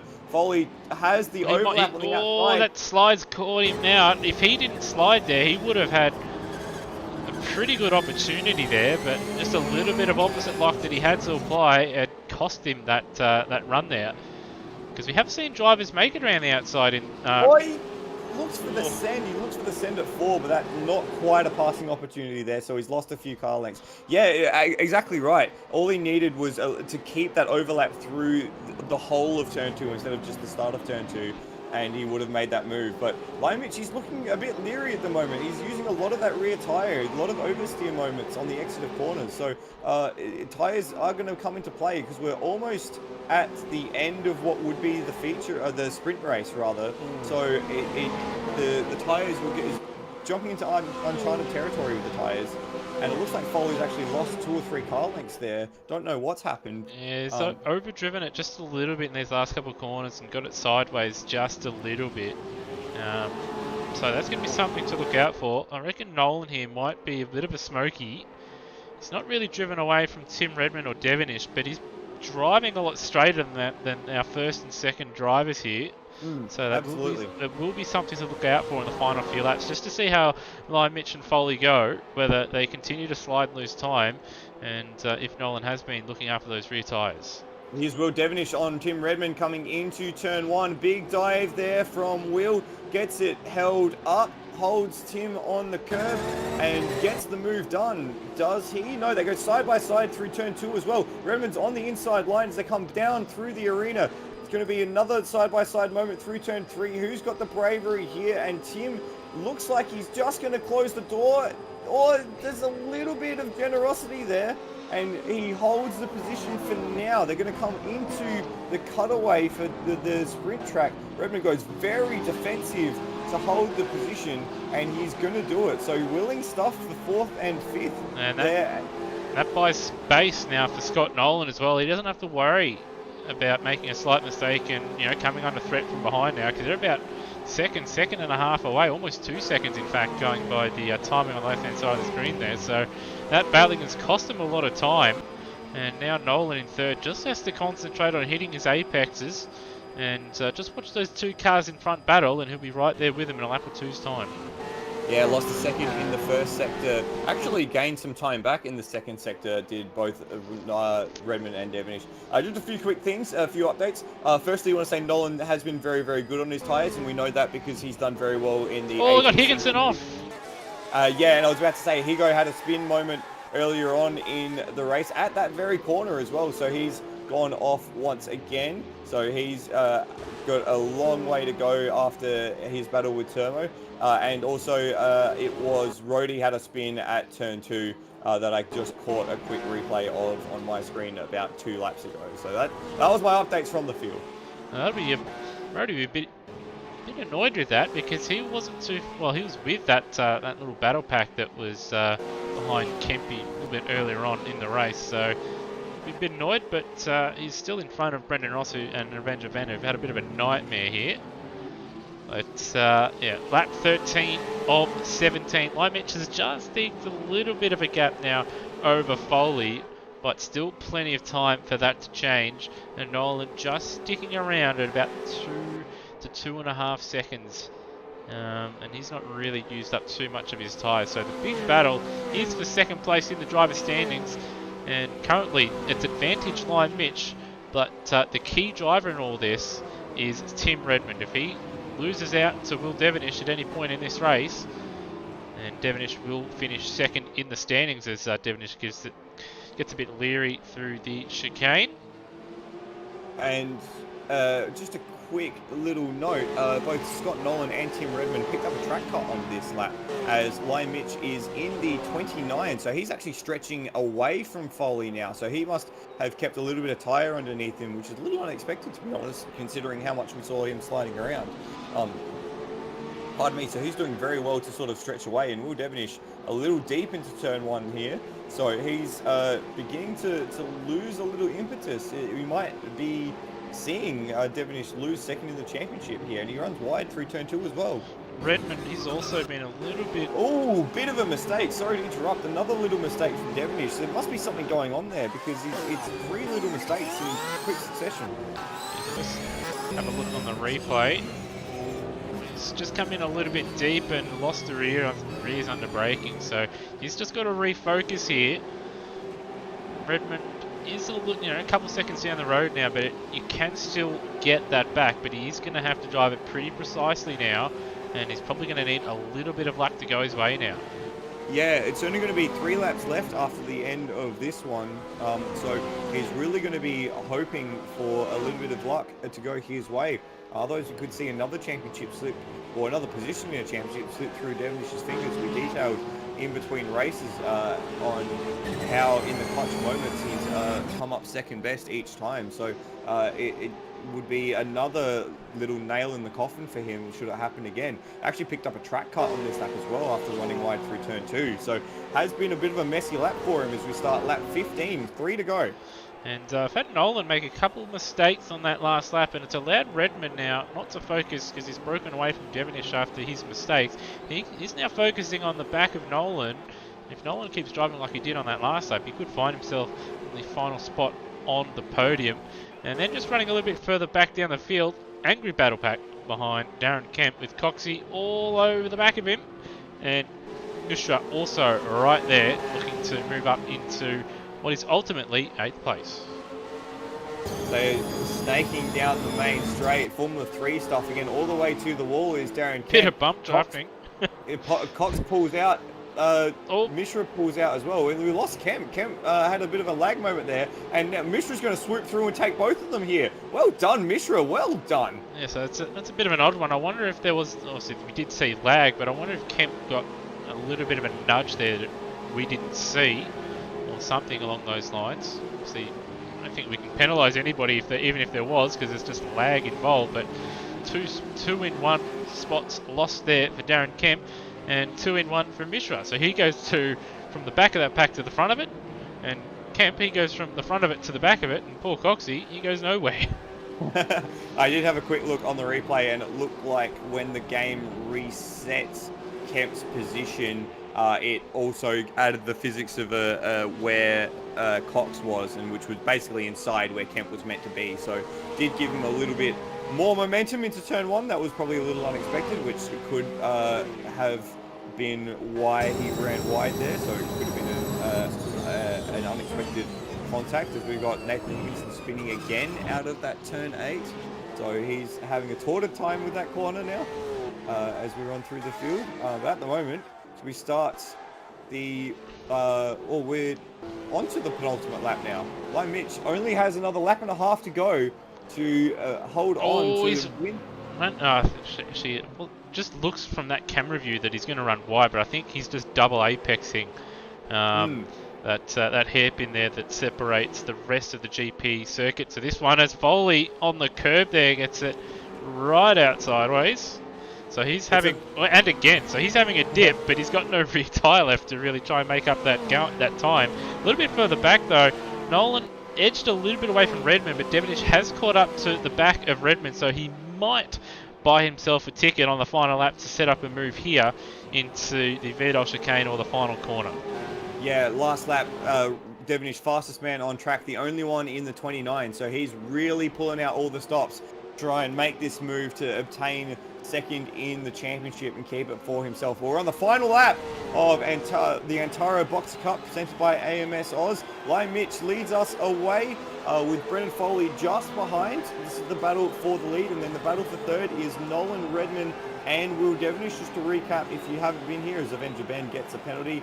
Devonish needs to finish fourth to maintain second in the championship, with Lime Mitch winning the race. So that is the equation, as we've got most of the final lap left to go. Yeah, the crowd are on their feet. You can hear air horns going off in the background, so they're pumped up for this one. With Foley not too far away, Devonish not too far away from fourth place, and Lime Mitch not too far away from picking up a victory here. I'm trying to work out if he's won a race in this series. I think he has. I think he has. It would has. surprise me if he... But I'm not 100% certain, so I'm just going to have a bit of a squeeze. Yes, he has. He won actually the first race at Long Beach, and he's also won the second race. Yeah, and he also won the second race at Surfers Paradise there. So he's going to pick up his third win of the season if he can just navigate the Virdal chicane and the final corner. And she's gone through Virdal. And he does a nice job. Bring us down. And Kemp's got a penalty, and that's going to drop him down the field. So he comes out of the final corner, and it's also going to be close behind, but Lime Mitch will take victory in the Llama machine. Foley will come home in second place. Nolan holds on to third. Redmond holds on to fourth, and Will Devonish will be a little bit frustrated with how things have panned out, because he finishes fifth, and that means Lime Mitch will just get him in the championship standings for second place. While Termo, after a very spirited battle with Nathan Higginson in the first half of this race, will come home in P6. Well earned, it has to be said, as Higginson did not make it easy. Bolger will come home in P7. He started in a good position, Floody, but he got bullied quite early on and just couldn't quite recover. Oh, he did the big send into turn 1 and gained a bunch of positions, but then from there it was all backwards. He was not confident in the interim, and it unfortunately panned out how he expected. Mishra comes home in 8th, good result for him. Daniel Cox in 9th.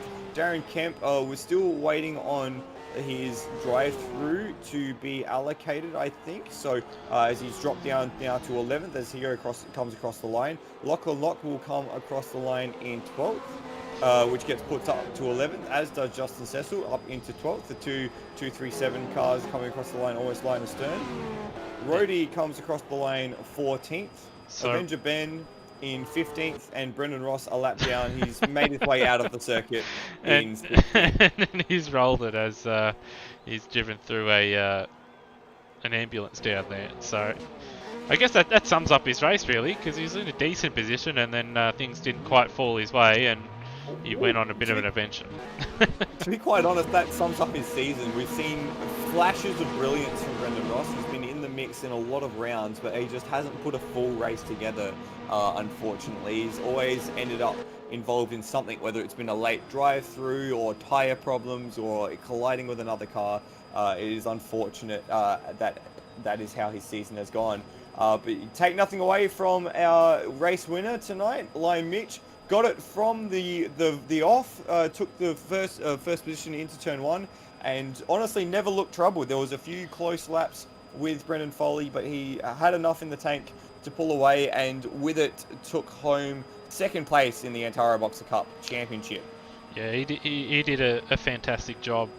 So he started third, got a good solid start, and then eventually got himself into the lead. And you thought for a little while there with Foley following him that Foley might be able to get by, because he was pretty quick in the first race, and I do believe he set the fastest lap of the race. But Lion Mitch was able to hold on, weather the storm, and then in the end, it was only 9/10 of a second, but still, could say, comfortable victory. He made it look a little bit easy out there despite the pressure from Foley throughout the race. And we've seen that change in Lion Mitch's driving over the past year or so.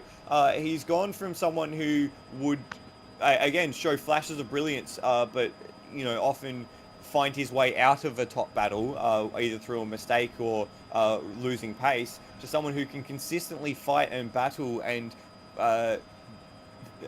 take those race victories. I think the breakthrough moment was winning a race in TCAC at the seat of what was he driving? I can't quite remember what he was driving, but he took a race win, an unexpected race win, and then it's all of a sudden he broke through the glass ceiling and started to become someone who was consistent enough to actually fight at the front for long periods of time. And yeah, now here we are. Yeah, here we are indeed. Our podium getters are here in the broadcast booth, and Lion Mitch, it was an interesting season for you, but in the end you're able to steal second place in the end, and it was well deserved. With you needed to win race 2 tonight and have Will finish 5th, and you were able to do that with a very mature drive, with a good start, and then able to get to move into the lead, and then you stayed there.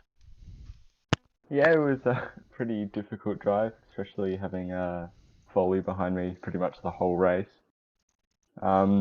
Basically was just trying to save the tyres and hope that Foley's would fall off, and I think that sort of happened towards the end, and I was able to pull a little gap after him having a little go at me. Yeah, it pretty much sums the race up, but that middle part of the race you did have Foley put you under a bit of pressure, and you were getting it quite sideways. Were you a bit worried there that you're going to overuse those rear tyres and allow the likes of Nolan and Tim Redmond to close up to the back of you in that mid part of that race? I was being very cautious out of the corners to, 1, not overheat the tyres, and 2, not spin it out of the corners, because it is quite easy, I think, around here to do that. I think, yeah, well, that was basically it. Well done on a race win. I think it was your 3rd of the season, and in the end, 2nd place in the standings. Well done. Thank you. We've also got Brendan Foley in the booth with us. Brendan, a good race from you. Unfortunately, not the result you were quite after, but still 2nd place is a very, very, very good result. Congratulations. Yeah, thanks very much. Kind of wishing that I had done the math of the championship, and I may have had fuel problems right towards the end if I knew the numbers. But it's a shame for the team with Will not getting 2nd. But overall, it was a really good race.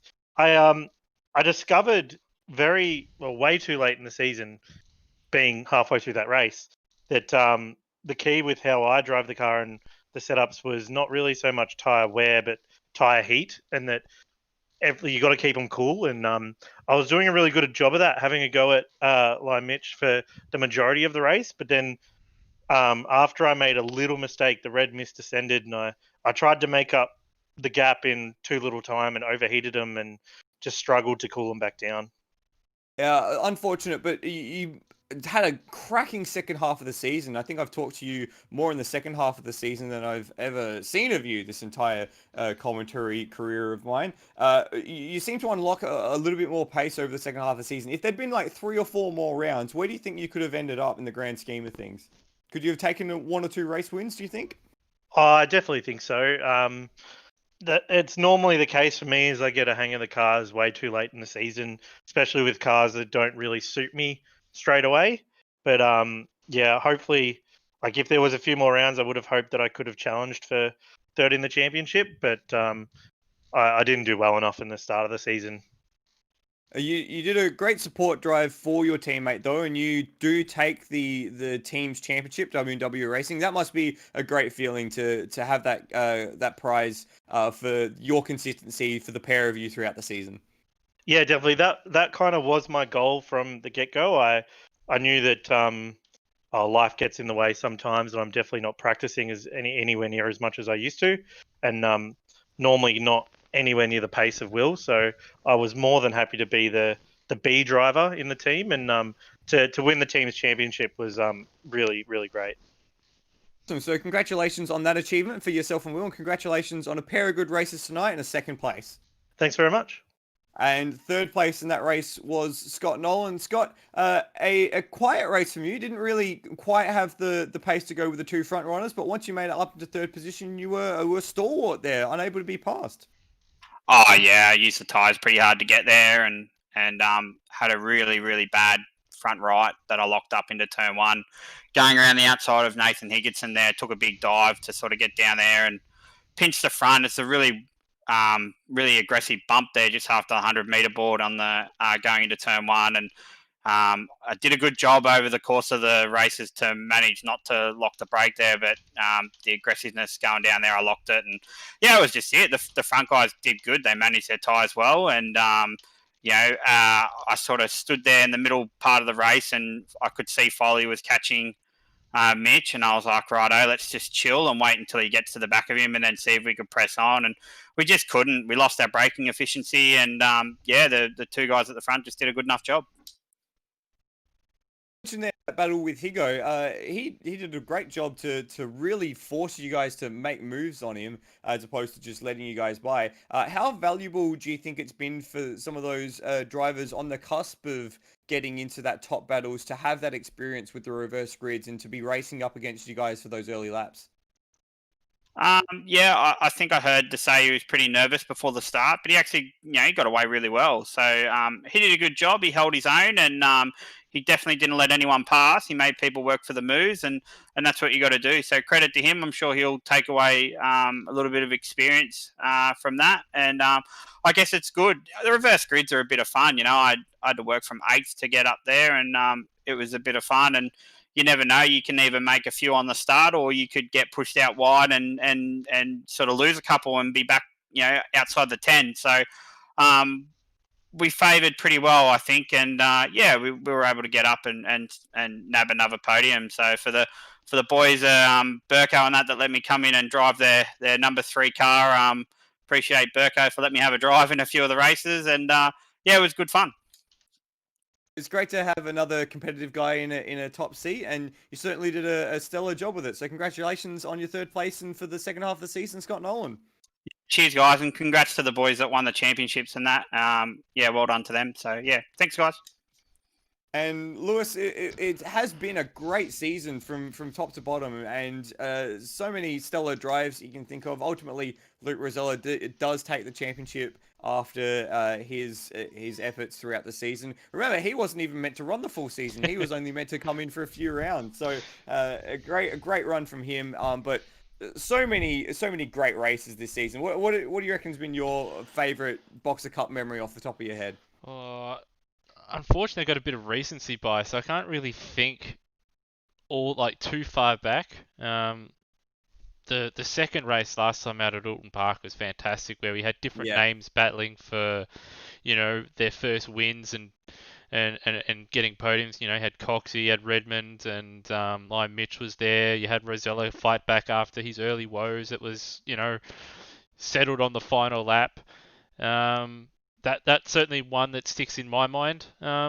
just off the top of my head. I'd have to go back and watch a number of the other races, but I do know that there's been just some fantastic racing throughout the season. One or two dull races, but you do get that. But we've seen guys that have grown quite a bit throughout the season. Absolutely. But yeah, I think big takeaways from this season. Obviously, Rosella wasn't going to race the full season, as you said. He was only going to do Long Beach and fill in for Liam Spencer, and ended up winning the championship. And then, again, we had fantastic racing. We had Lion Mitch get wins, Will get wins. I think Foley ended up maybe picking up a win off the top of my head, and then of course, Nolan there as well. So different winners, great racing. And I do hope that all the drivers that have, participated in this series have enjoyed themselves. And obviously, big thanks to yourself, Mr. Zalavari, and also to Mike Coulston and Antara for chipping in some money to the group. Yeah, thanks, Lewis. It's been great to call this. It's been quality racing throughout, and I had to say, I'll take us back almost to the very, very beginning of the season. Road Atlanta, I think, when we had that crazy battle in that the second race there, the sprint race, which saw Rosella come through from, I think, 7th to take that win. That was incredible, and that really set the tone. Pardon me, for me, and to set my expectations for this season, and it's lived up to every single step of the way. So I think that one, if you do go back and watch them, I think that one will stand out. But I do want to plug some other things as well. I think improvement of the season for me has been Ujit Mishra. I think Autopolis, where he finished 5th, was just an outstanding result, and he's really come along in stride since then. So fantastic for Ujit, and of course Daniel Cox in that second race at Alton Park last time out. That was an incredible drive. So. It's been a season full of highlights. This Antara Boxer Cup, and it's been an absolute pleasure to be a part of. Oh, it's you've made my job easy, as I said at the start of the broadcast, and I think did have Steve jump in as well and commentate. I can't remember if it was the last round. Queensland Raceway and Snetterton were the 2 rounds that I missed. So thank you very much, Steve, for jumping in on those. Yeah, so anybody that has jumped into the commentary box, it's always a big help, because commentating solo, not an easy job, and especially when the drivers don't make it easy for you and give you a nice boring race. So once again, everybody that's been involved in the series, big thank you. Hope you've enjoyed it. But just to go over what is coming up, there's not too much left here in Automobilista Australia, but on Thursday we do have the Automobilista Australia Supercar Championship from Sandown. 2 races there on Thursday, and that will be on the Outworld broadcasting channel. And then we do have on this channel, we do have the Super 2 Summer Series Round 1 from Adelaide. With 30 drivers signed up. I don't know if everybody can make it, because I've seen some people going to be busy and some people have some issues, but still expecting over 20 cars in that one, so that's going to be a bit hectic. And then of course we do have the final round, of the Supercars Championship a little bit further down the road in a few weeks' time as well. So final few rounds of the main series ending up, but it's been a pretty good year here at Automobilista Australia, and hopefully bigger and better things, if that's possible, in 2021. But anyway, from everybody here, myself, Mike Salvari, and the admin crew, hope you've enjoyed tonight's broadcast and the Antara Boxer Cup. Whether this gets run in the new year, we'll soon find out. But once again, thanks for joining in, and have a good one.